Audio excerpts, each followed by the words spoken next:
অসংখ্য ঘটনা আল্লাহ পাক এই আশুরার দিন সংগঠিত করেছিলেন। কি কারণে? কারণ এই মুহররমের 10 তারিখ আশুরার দিন, এই দিনটাকে আল্লাহ পাক মর্যাদাবান করার জন্য, সম্মানিত করার জন্য আরো একটি শোকের নির্মম একটি ঘটনা ঘটেছে। সেটা হলো সাইয়্যিদুশ শাবাবি আহলিল জান্নাহ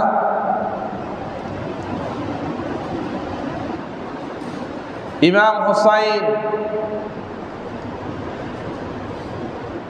রাদিয়াল্লাহু তাআলা আনহু ইরাকের কুফা নগরীর কারবালা প্রান্তরে নির্মমভাবে শহীদ করেছিলেন নরপিশাচ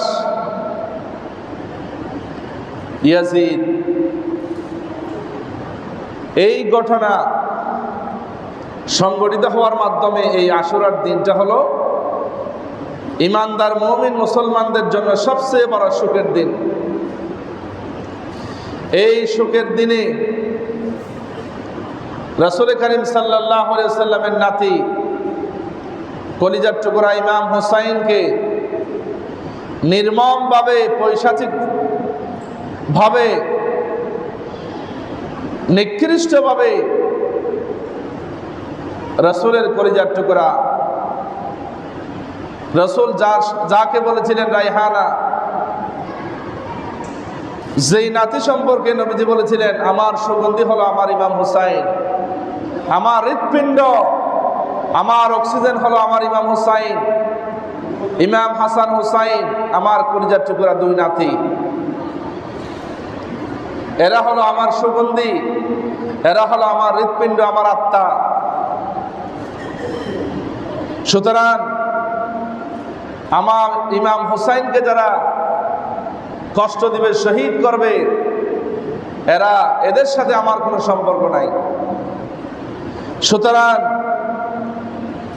ইমাম হুসাইন রাদিয়াল্লাহু তাআলা আনহু মস্তক নেওয়ার জন্য পাগলপাড়া যখন হয়ে গেছিল ইয়াজিদ ইমাম হুসাইনকে মারার জন্য, যেহেতু ইমাম হুসাইনের খেলাফত, ইমাম হুসাইন রাদিয়াল্লাহু তাআলা আনহু বললেন আমার নানাজির দেওয়া খেলাফত, ইসলাম বিলীন হয়ে যাবে, আমি আমার নানার কলিজার টুকরা নাতি ইমাম হুসাইন জীবিত থাকতে সেটা আমি কশিন কালেও হতে দেব না।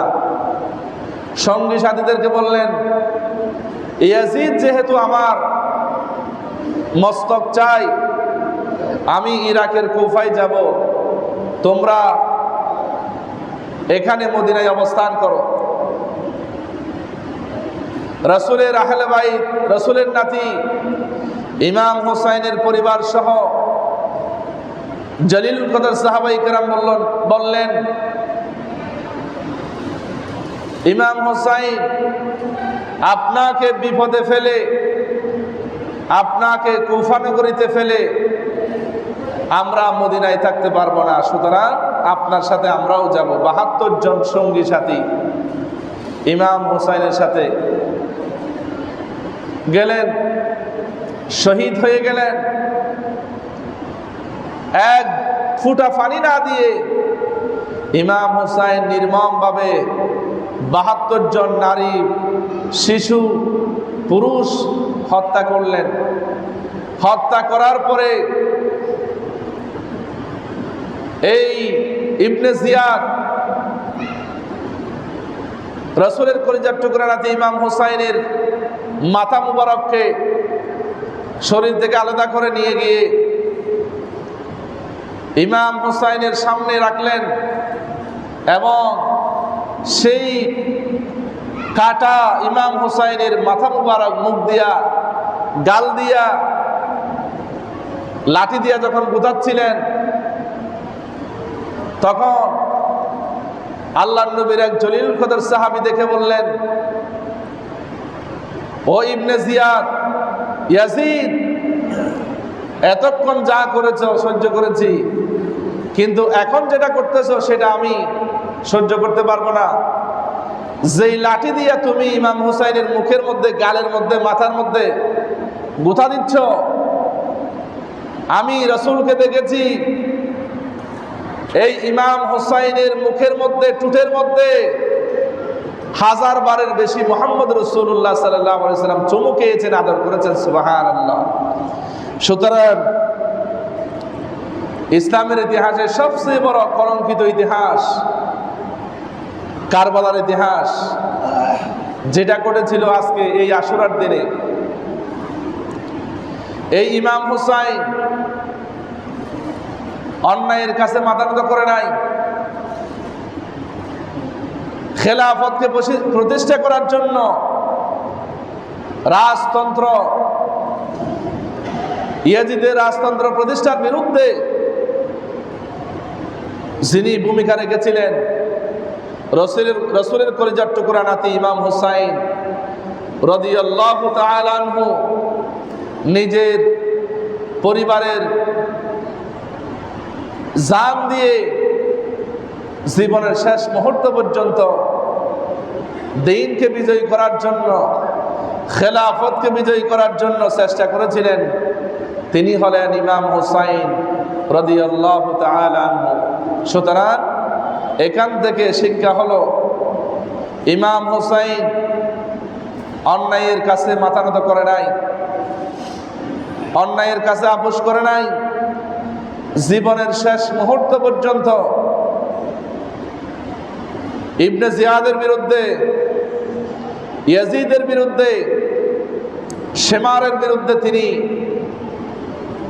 প্রাণপণ যুদ্ধ করে শহীদ হয়েছেন। এই জন্য আজকের এই জুমায় আমি আপনাদের খেদমতে আরজ করতে চাই, শহীদদের মর্যাদা ইসলামের মধ্যে সবচেয়ে বেশি। দুনিয়ার বুকে যত মৃত্যু আছে, আপনি রোগে আক্রান্ত হয়ে বিছানায় দুঃখে দুঃখে মরাচ্ছে, রাস্তায় অ্যাক্সিডেন্টে মরাচ্ছে, আপনার বাতিল জুলুম করে মরার চেয়ে সবচেয়ে সর্বশ্রেষ্ঠ মৃত্যু হলো শহীদি মৃত্যু। কেন শহীদি মৃত্যু শ্রেষ্ঠ? তার কারণ হলো আল্লাহ রাব্বুল আমিন আমাদেরকে বানিয়েছেন, নিজের হাতে বানিয়েছেন আল্লাহ পাক, এবং আল্লাহ পাক দুনিয়ার জমিনে আমাদেরকে বানিয়ে এই দুনিয়ার জমিনে পাঠানোর পরে আল্লাহ পাক আমাদেরকে ইমানদার মুমিন মুসলমান বানিয়েছেন। বলি আলহামদুলিল্লাহ। ইমানদার মুমিন মুসলমান হওয়া এটা সহজ বিষয় নয়। আল্লামা ইকবাল বলেন, ये शहादत गहे उल्फत में कदम रखना, लोग समझते हैं आसा है मुसलमान होना। আল্লামা ইকবাল বলেন, মানুষেরা মনে করেন মুসলমান হওয়া সহজ বিষয়। মুসলমান হওয়া সহজ বিষয় নয়।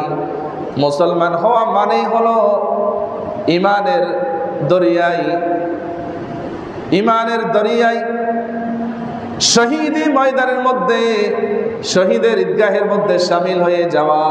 সুতরাং মুসলমান হওয়া মানেই হলো আমার জান এবং মাল আল্লাহকে খুশি করার জন্য, মহাসত্যকে প্রতিষ্ঠা করার জন্য নিজের তাজা জীবনটাকে বিলিয়ে দেওয়া।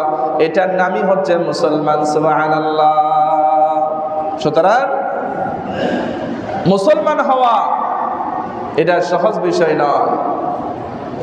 মুসলমানদের মধ্যে সবাই কিন্তু মুসলমান নয়, কেউ আছে মুনাফিক, যারা অন্যায়ের পক্ষে, অন্যায়কে সমর্থন করে, অন্যায়কে ভোট দেয়, অন্যায়ের পক্ষে কথা বলে, এরা কিন্তু মুমিন মুসলমান নয়।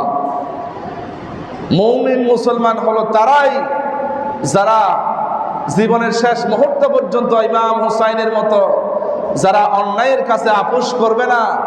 প্রয়োজনে আমার জীবন যাবে, আমার গোটা পরিবারের জীবন যাবে, আমার ধন সম্পদ টাকা পয়সা ব্যাংক ব্যালেন্স সব যাবে, কিন্তু অন্যায়ের পক্ষে আমি জীবনে কোনোদিন মাথা নত করতে পারবো না, ম্যান্ডেট দিতে পারবো না, অন্যায়ের পক্ষে আমি কোনোদিন সমর্থন দিতে পারবো না। কেন? আল্লাহ পাক সূরা তাওবার মাধ্যমে বলেন, ইমানদার মুমিন মুসলমানের জান মাল আমি আল্লাহ জান্নাতের বিনিময়ে কিনে নিয়েছি, ক্রয় করে নিয়েছি। সুবহানাল্লাহ, সুবহানাল্লাহ। আল্লাহ রাব্বুল আমিন বলেন, ইন্নাল্লাহা আশতারা মিনাল মুমিনিনা আনফুসাহুম ওয়া আমওয়ালাহুম বিআন্না লাহুমুল জান্নাহ يقاتلون في سبيل الله فيقتلون ويقتلون। আল্লাহ পাক বলেন, নিশ্চয় ইমানদার মুমিন মুসলমানদের জান এবং মাল আমি আল্লাহ জান্নাতের বিনিময়ে ক্রয় করে নিয়েছি। সুতরাং তারা জিহাদের ময়দানে তাদের জান এবং মাল দিয়া শহীদ করবে, যুদ্ধ করবে, জিহাদ করে গাজী হয়ে যাবে, শহীদ হয়ে যাবে। সেজন্য আমি আল্লাহ মুমিনদের জান এবং মাল জান্নাতের বিনিময়ে আমি ক্রয় করে নিয়েছি। সুবহানাল্লাহ। মুমিনদের জান এবং মাল যুদ্ধের ময়দানে যুদ্ধ করে গাজী হবে অথবা শহীদ হওয়ার জন্য আল্লাহ পাক মুমিনদের জান এবং মাল আল্লাহ পাক কিনে নিয়েছেন ইমাম হুসাইনের মতো। সুবহানাল্লাহ, সুবহানাল্লাহ। আল্লাহ রাব্বুল আলামিন বলেন, আমি মুমিনদের জান এবং মাল আমি আল্লাহ কিনে নিয়েছি। একমাত্র পুঁজি হলো ঈমান। যার ঈমান যত বেশি তার জীবনে পরীক্ষাও তত বেশি। ঈমানের তাপমাত্রার উপরে পরীক্ষা হবে। এই দুনিয়ার বুকে সবচেয়ে বেশি ঈমানের অধিকারী ছিলেন আম্বিয়া কেরাম, নবীরা সবচেয়ে বড় ঈমানের অধিকারী ছিলেন। এই ইমামদেরকে, এই নবীদেরকে আল্লাহ পাক পরীক্ষা করেছেন, কঠিন কঠিন পরীক্ষা নিয়েছেন, এমন এমন পরীক্ষা নিয়েছেন। আল্লাহ পাক বলেছেন, ইন্না হাযা লাহুয়াল বালাউল মুবিন। আল্লাহ পাক বলেন, আমি যেই পরীক্ষা আমার খলিল ইব্রাহিমের কাছ থেকে নিয়েছে সেই পরীক্ষা ছিল সবচেয়ে বড় পরীক্ষা। সুবহানাল্লাহ। আল্লাহ পাক যাদের ঈমান যত বেশি তাদের কাছ থেকে আল্লাহ পাক তত কঠিন পরীক্ষা নিয়েছিলেন। আল্লাহ পাকের হাবিব বলেন, আসাদুন নাসি বালাল আম্বিয়া সুম্মাল আমসালু ফাল আমসাল। নবীজি বলছেন, সবচেয়ে বড় পরীক্ষা হয়েছে নবীদের উপরে। সুবহানাল্লাহ। আমরা মনে করি আমাদের জীবনে পরীক্ষা আসবে না, আমাদেরকে রক্ত দেওয়া লাগবে না।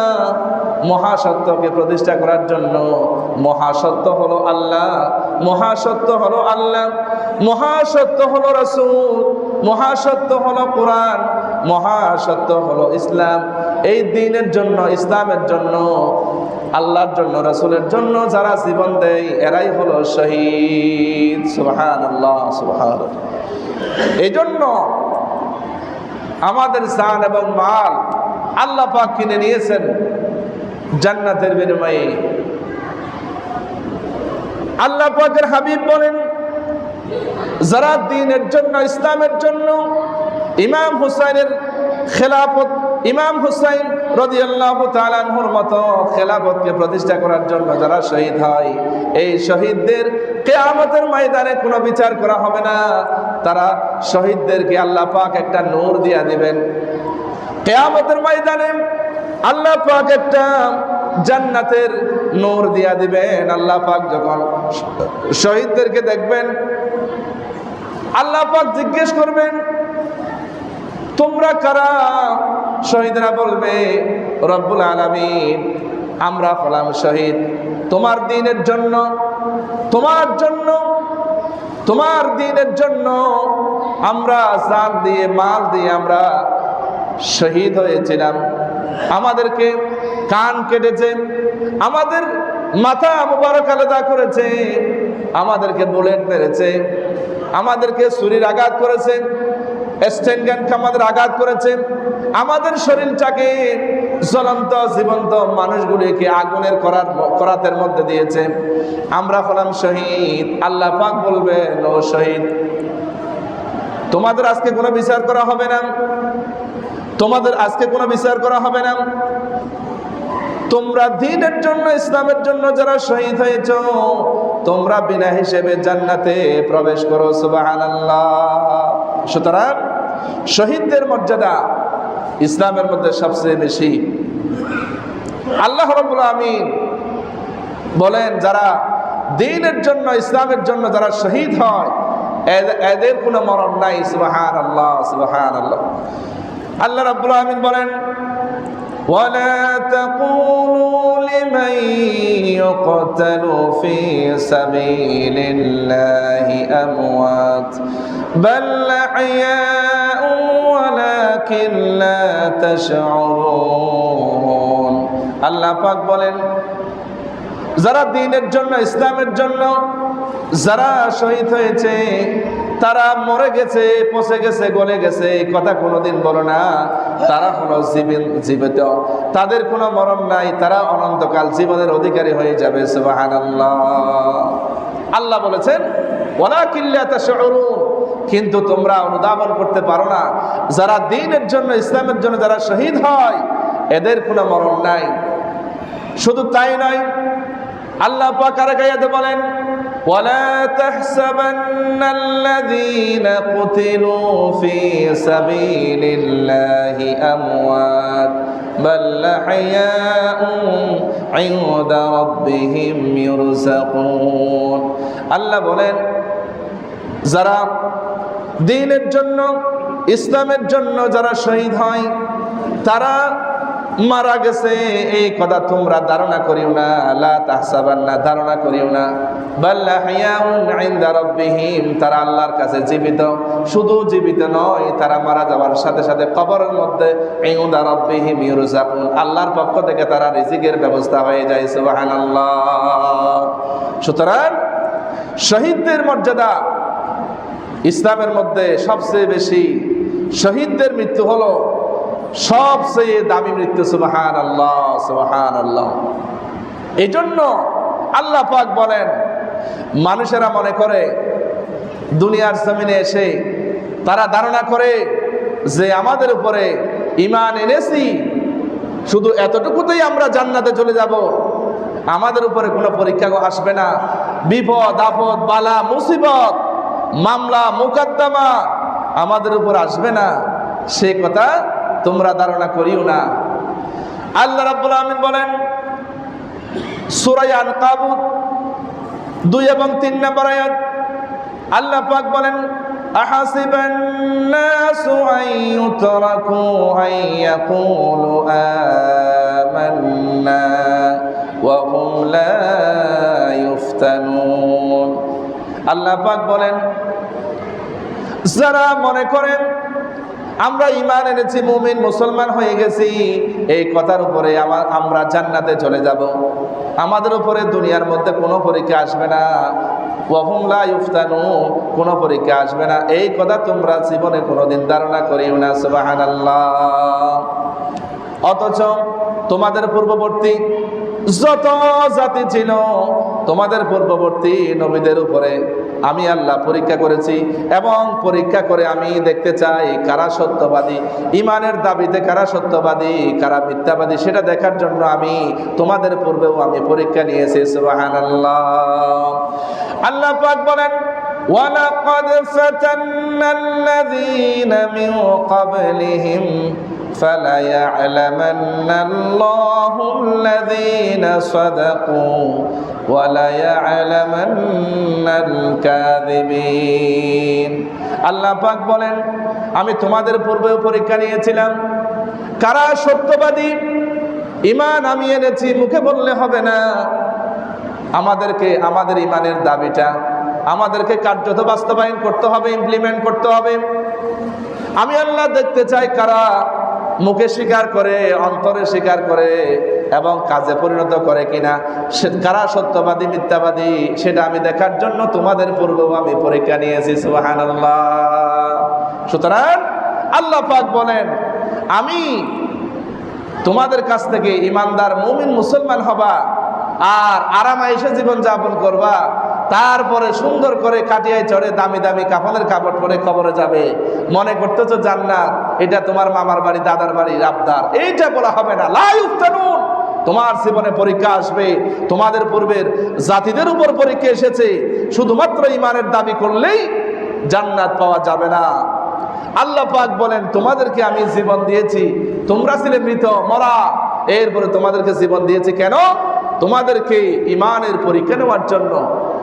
তোমাদের আমল, কার আমল সুন্দর, কে সত্যবাদী সেটা দেখার জন্য আমি আল্লাহ পরীক্ষা নিয়েছি। আল্লাহ পাক বলেন আল্লাযী খালাকাল মাউতা ওয়াল হায়াতা লিয়াবলুয়াকুম আইয়ুকুম আহসানু আমালা ওয়া হুয়াল আজিজুল গফুর। আল্লাহ বলেন আমি তোমাদেরকে মরা থেকে জিন্দা করেছি শুধুমাত্র তোমাদেরকে পরীক্ষা করার জন্য। তোমাদের আমল, কার আমল সুন্দর, কার ইমানের দাবি সত্য দাবি, ইমানের দাবি থেকে সত্যবাদী মিথ্যাবাদী, তোমাদের আমলগুলি কার সুন্দর সেটা দেখার জন্য আমি আল্লাহ পরীক্ষা নিয়েছিলাম। সুবহানাল্লাহ, পরীক্ষা নেওয়ার জন্যই তোমাদেরকে দুনিয়াতে সৃষ্টি করেছে, পরীক্ষা আসবে। আল্লাহ পাক বলেন তোমাদেরকে আমি দারিদ্রতা দিয়ে আমি পরীক্ষা করব, ভয় দিয়ে পরীক্ষা করব, তোমাদেরকে মিথ্যা মামলা দিয়ে পরীক্ষা করব, তোমাদেরকে আমি দুর্বৃত্ত, ক্ষুধা, দারিদ্রতা দিয়ে, অসহায়ত্ব দিয়ে পরীক্ষা করব, তোমাদের প্রাণহানি, সম্পদ নষ্ট হয়ে যাবে, ব্যবসা লস হয়ে যাবে, আমি পরীক্ষা করব। আল্লাহ পাক বলেন তোমাদের জীবনটা আল্লাহর জন্য, রসুলের জন্য তোমরা দিতে রাজি কিনা সেটা পরীক্ষা করব আমি অবশ্যই। তোমাদের ফল ফসল, তোমাদের ক্ষেত খামার ক্ষয়ক্ষতি দেব, নষ্ট হয়ে যাবে 1 বছর 2 বছর, আমি তোমাদেরকে এগুলা পরীক্ষা করব অবশ্যই। সেই পরীক্ষার মধ্যে যারা সবর এখতিয়ার করবে, কারা ধৈর্য ধারণ করে আল্লাহর উপর ভরসা করে, সেটা আমি দেখতে চাই। সুবহানাল্লাহ। আল্লাহ পাক বলেন সূরা বাকারা 155 নম্বর আয়াত, وَلَنَبْلُوَنَّكُمْ بِشَيْءٍ مِّنَ الْخَوْفِ وَالْجُوعِ وَنَقْصٍ مِّنَ الْأَمْوَالِ وَالْأَنفُسِ وَالثَّمَرَاتِ وَبَشِّرِ الصَّابِرِينَ। আল্লাহ পাক বলেন, লামে তাকিদ দিয়া বললেন ওয়ালানাবলুওয়ান্নাকুম, আমি আল্লাহ অবশ্যই পরীক্ষা করব, অবশ্যই আমি পরীক্ষা করব, তোমাদেরকে ভয় দিয়া পরীক্ষা করব, দুনিয়ার মধ্যে তোমাদের মামলা মোকদ্দমায় ফেলবো, তোমাদেরকে দুনিয়ার মধ্যে বিভিন্ন ভয়ভীতি দেব, মামলার হুমকি, বিভিন্ন প্রশাসনিক হুমকি দিয়া তোমাদেরকে আমি আল্লাহ পরীক্ষা করব, এবং অসহায়ত্ব, দারিদ্রতা দিয়ে পরীক্ষা করব, সম্পদের ক্ষয়ক্ষতি দিয়া পরীক্ষা করব, ফসলের ক্ষয়ক্ষতি দিয়া পরীক্ষা করব, এবং তোমাদের জীবন নাশ করে প্রাণহানির মাধ্যমে আমি তোমাদের কাছ থেকে পরীক্ষা নিয়ে দেখতে চাই। ওয়াবাশশিরিস সাবিরিন, তোমাদের মধ্যে কারা ধৈর্যশীল, সবর এখতিয়ার করো, সেটা দেখার জন্য আমি আল্লাহ পরীক্ষা নেব। সুবহানাল্লাহ। সুতরাং দুনিয়ার জমিনে যত বড় বিপদ আসুক, যত বড় ক্ষয়ক্ষতি আসুক, যত বড় ব্যবসায়ী লস আসুক, যত বড় বিপদ আসুক, মনে করতে হবে আল্লাহ পাক দেখতেছেন, আমি আল্লাহর সামনে আছি, আল্লাহ হয়তো আমাকে পরীক্ষা করতেছেন। সুবহানাল্লাহ, সুবহানাল্লাহ।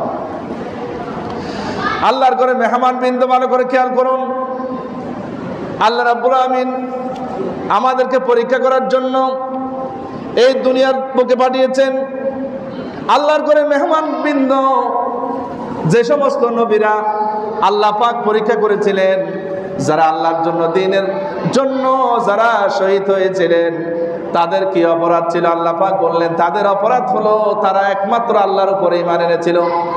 ওয়ামা নাকামু মিনহুম ইল্লা আন ইউমিনু বিল্লাহিল আজিজিল হামিদ। যারা শহীদ হয় দ্বীনের জন্য, ইসলামের জন্য, আল্লাহ পাক বলেন তাদের একটাই অপরাধ, সেটা হলো তারা একমাত্র আল্লাহর উপর ঈমান এনেছিল। সুবহানাল্লাহ। আল্লাহর উপর ঈমান যার যত বেশি, তার উপরে জীবনে তত বড় পরীক্ষা আসবেই আসবে। এই জন্য আল্লাহ পাক বলেন এই দুনিয়ার জমিনে তুমি যদি 80 বছর হায়াত পাও, 100 বছর হায়াত পাও, তাহলে 50,000 সানা মিম্মা তাউদ্দুন, তাহলে পরকালের একটা দিন হবে 50,000 বছরের সমান। তাহলে দুনিয়ার মধ্যে যদি কোনো মানুষ 80 বছর হায়াত পায়, সে যেন দুনিয়ার মধ্যে মাত্র 2 মিনিট হায়াত পেল। এই 2 মিনিট হায়াতের জন্য মানুষেরা আল্লাহকে ভুলে যায়, আল্লাহর সাথে নাফরমানি করে, মানুষের উপর জুলুম করে। অথচ আল্লাহ পাক বললেন আমি তোমাদেরকে বানিয়েছি উখরিজাত লিন্নাস, মানবের কল্যাণের জন্য, মানব জাতির কল্যাণের জন্য তোমাদেরকে আমি বানিয়েছি, সৃষ্টি করেছি। সুবহানাল্লাহ।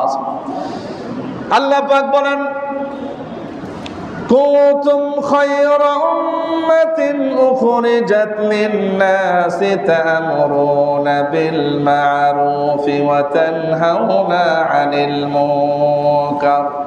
আল্লাহ পাক বলেন আমি তোমাদেরকে বানিয়েছি শুধুমাত্র মানুষের কল্যাণের জন্য, মানুষের উপকার করার জন্য বানিয়েছি। মানুষের উপর জুলুম করা যাবে না, মানুষের উপর জুলুম করা সম্পূর্ণ হারাম।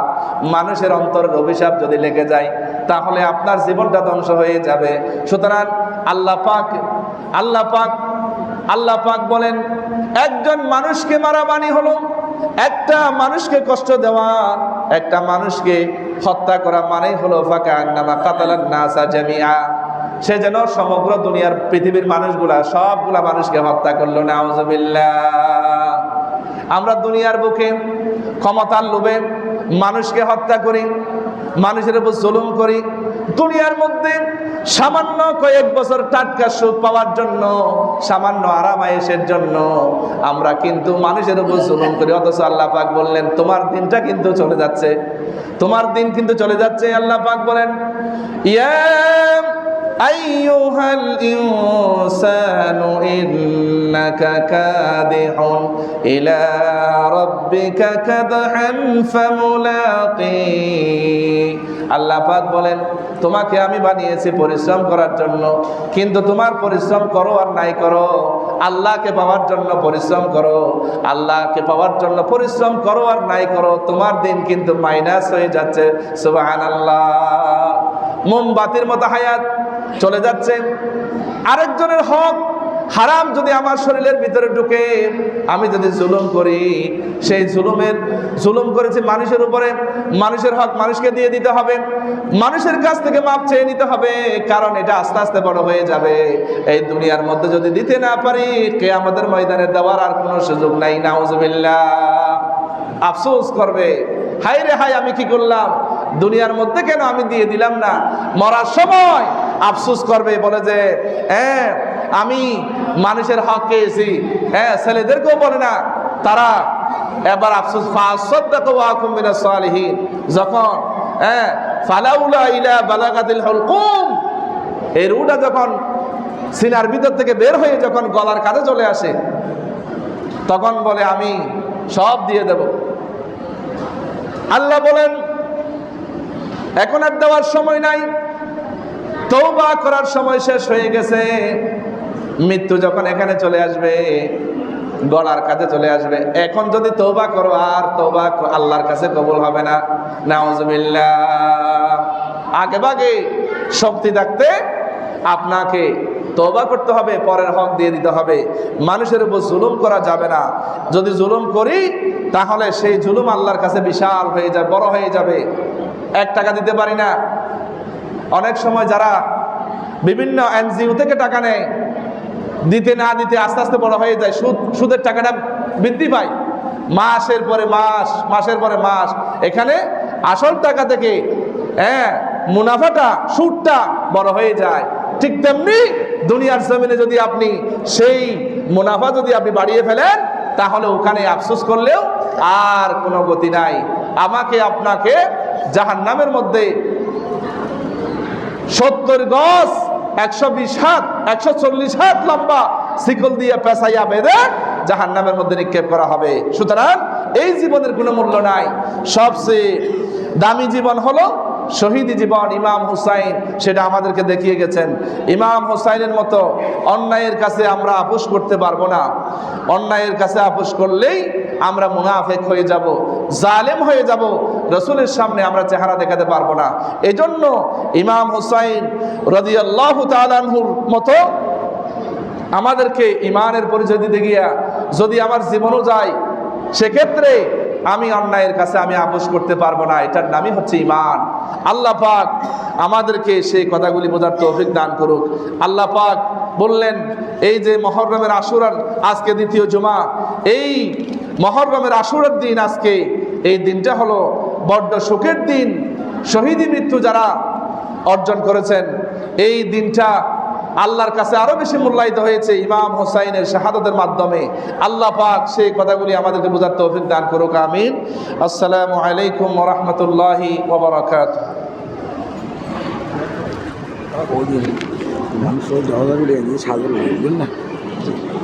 সাদর হামজুল করে দিন। সাদা, আচ্ছা আচ্ছা।